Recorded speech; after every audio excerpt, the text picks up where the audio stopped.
Hey, good to see you. Nick from Transform My Poker. Thank you for watching this video called How to Play Poker Successfully with a Day Job. And the way you know that I'm doing this video about day jobs is that I'm wearing a shirt with a collar, which suggests that I could do a job. I can't. I'm unemployable. I did do jobs after I left college many years ago and held them down successfully for a short period of time. So I've done all this. I've come in bleary-eyed after playing poker till 6 a.m. So I know how hard it is. Now, this is not just for people who have a job. This is also for people who have other things in their life. So if you have college, or you're retired and you do a lot of other things, or you have family commitments, everybody has things that are hard to balance with their poker. So that's what this video is about, playing poker with limited time. And it's a challenge because poker is time consuming. It can also be a little bit addictive in a good way, in that we love playing it, and it's not a short activity. So it can be hard to balance the two, and I totally understand that. I ended up quitting my job. I'm not suggesting that you should necessarily do that. So let's talk about how we can balance the two things. The first thing I think which will help you is to set realistic goals. So set realistic goals. It's not going to help you if you have limited time to play your poker to then set a wildly ambitious bankroll goal or a wildly ambitious goal for the level that you can play at. So if you're currently playing 5 cent, 10 cent, and you want to play $5, $10 cash one day, or if you're currently playing $5 tournaments and you want to play $200 tournaments with an edge one day, those are great goals. I'm not saying that you shouldn't have those goals or even that they're not achievable, but be realistic about the amount of time you can do them in. It's not going to happen for you. That kind of big jump in poker is not going to happen for you in 6 months if you can only play poker once or twice a week, because you have other commitments. So set goals that are achievable within your within what you can realistically do, how often you can realistically play.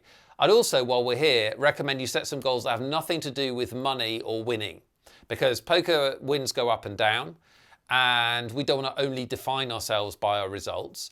We also want to build our skills as a poker player. You want to build your skills as a poker player. So focus on some weaknesses you can improve, some things you want to get better at, and then you can actually do that on limited time and become a better player, so that when you're actually playing on the weekend or in a big evening tournament or whatever it is, you're bringing those skills to bear and you've got a better chance of a big payoff when you actually play. But also you've got that feeling of improvement, even if you don't have enough time to put tons and tons of hours through the poker games that you want to play, so that you're not building your bankroll as fast as you want.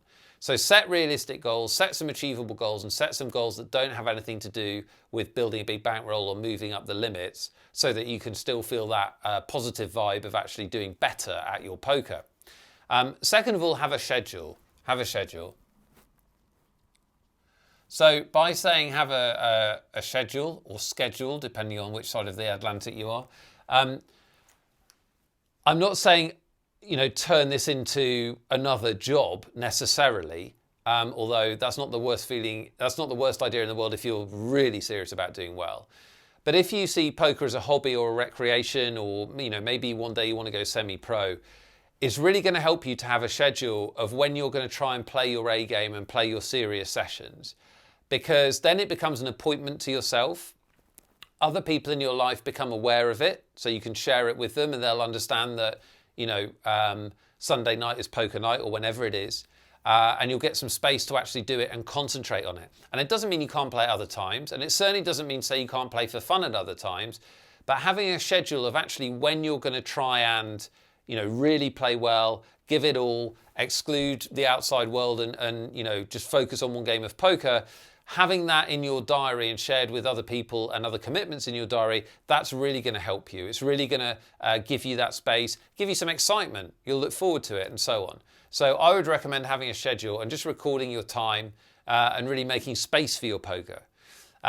We'll talk about in a second about what you can do when you're not actually playing as well, because you can also schedule that, which is study, homework, improvement, study.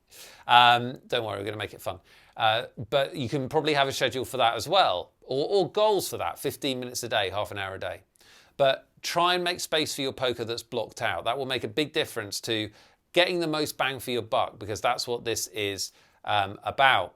The next thing you can do is get the most bang for your buck. So get bang for your buck. If you've got limited time to get better at poker and play poker, you want to get the most out of that time, right?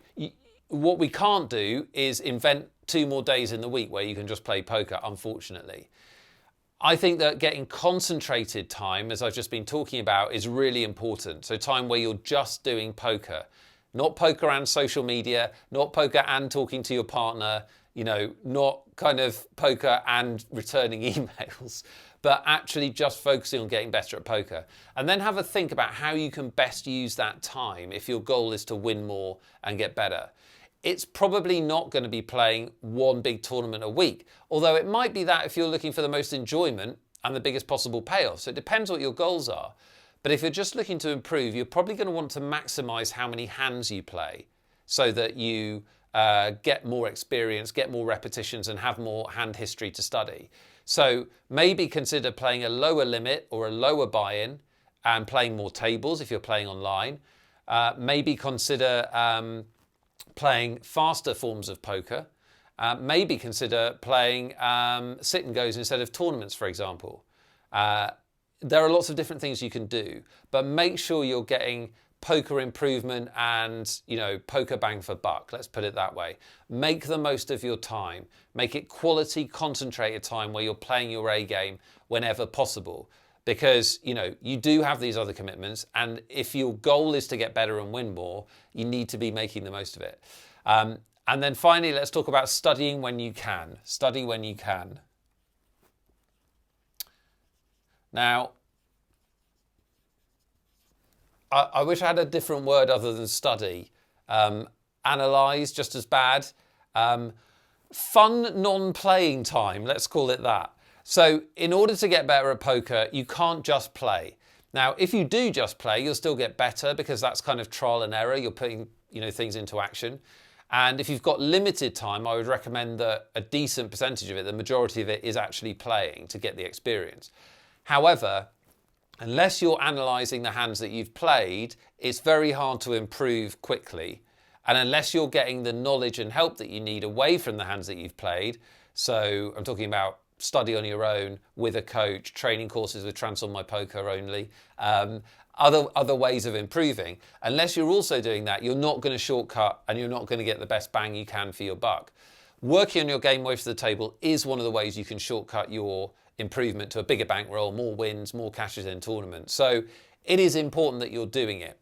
Now you need to do it in a way that works for you, because if I say to you, do 2 hours study every single week and do it come what may, you might think, okay, I really want to do well, I'm going to commit to this. It won't last because you've got other commitments in your life and because study is not fun for most people, right? Playing poker is fun, analysing what you've done. I think you can get more excited about it than you might be now because it does help your overall results, but it actually becoming something you look forward to doing is going to be difficult. So I think breaking it up makes a lot of sense for most people. Doing 15, 20-minute sessions where you're concentrating, maybe push that to half an hour, where you're concentrating on what you're thinking about and what you're learning makes a lot of sense.